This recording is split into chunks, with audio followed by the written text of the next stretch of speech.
what does the ability to play in the NCAA tournament mean to you personally? It means the world to me, honestly. I think the last memory I have of the tournament, with not having one last year, was us losing in overtime to Tennessee to go to the Sweet 16, and that's been burned in my head since leaving that floor. So it's something that means the world to me. I've worked extremely hard to try to push this team, and we've all worked so hard to get back to this moment. So we're very excited about our opportunity.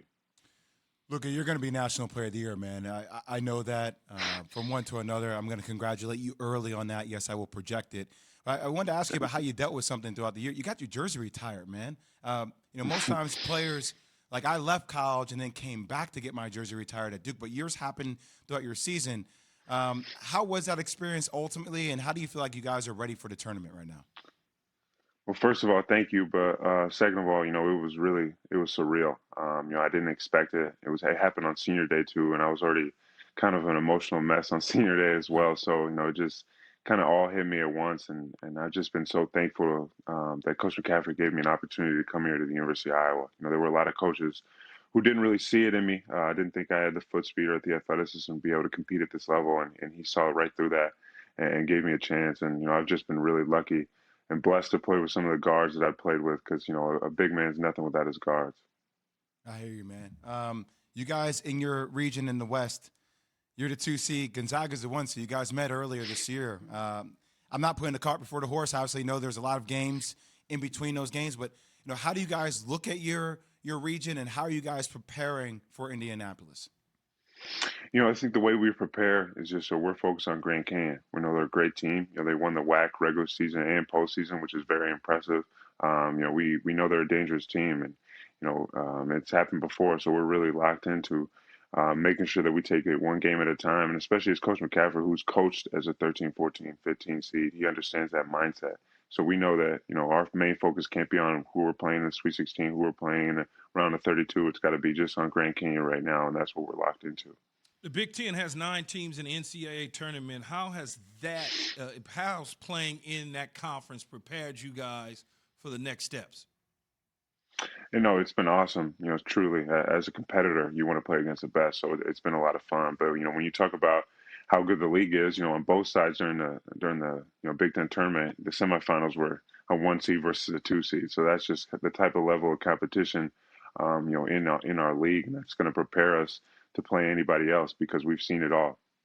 You got to take care of business, obviously, in the tournament. But if you win a national championship, you've had a lot of accomplishments in your young career. If you win that national title, where does that rank up with those accomplishments? That would be, the best thing I've ever done in my life. That would be my favorite, of everything you can list about me. I'm always a guy who wants to win. And, obviously, I didn't come back, to school, for the individual accomplishments. I came back to win as a team and to win in March. So I'm very excited about this opportunity to go out there with my brothers and win a championship. I got to say, guys, now I've watched Luka play, and I've thought this, but now that we see him up close and personal here in the interview, Luka, have you ever heard anyone say to you, you look like Wally Szczerbiak? Yes, I have. Especially, I think the first time really was, when I was actually in the tournament my sophomore year, and I checked my phone after the game, and it was like, people are comparing me to different people because of my eyebrows and all of this. So I didn't want to say it. Wally's a friend of mine, so. Wally was one of those people.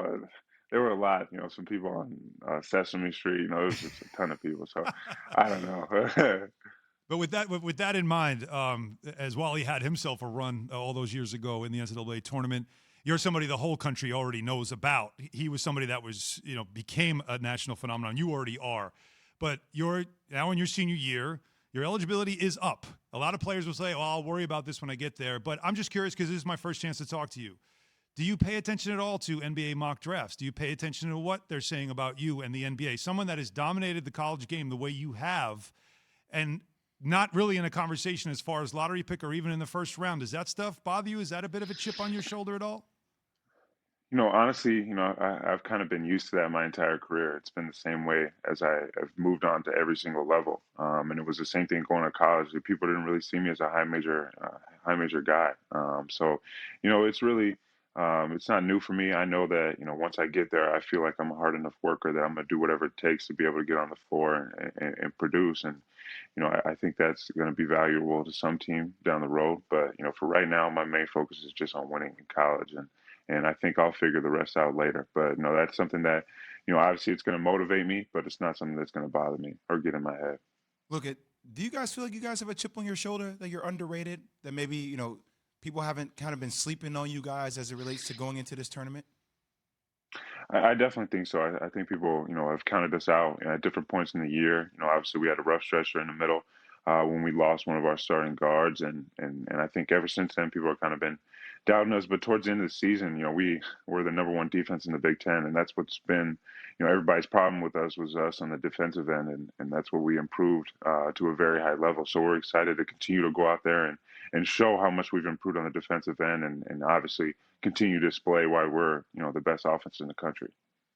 Luka, so my my junior year, I laughed. Well, actually, my sophomore year when we won the whole thing, we met with Maryland 4 times. We met with them 2 times in the regular season, then the ACC championship, and then we met them in the Final Four. If you were to meet Illinois again, how would this time be different? I'm just curious, because I know that has to be sitting. It has to be sitting in the back of your mind somewhere. Yeah, I mean, you obviously don't like losing, especially when you lose to a rival. So it's something that is like I said, burned into all of our heads. So we know, we know what that team does, and they're, credit to them, they are a tremendous team, and the additions they had since last year have helped them so much. You talk about Andre Curbelo that comes off the bench, and other guys who have just helped them so much that they're a really dynamic team, and we know what we have to do to beat them. And unfortunately, the 2 times we got this year, we weren't able to do that. And we're excited. If we do match up again, we're hoping for that matchup. Thanks for watching ESPN on YouTube. For live streaming sports and premium content, subscribe to ESPN Plus right now.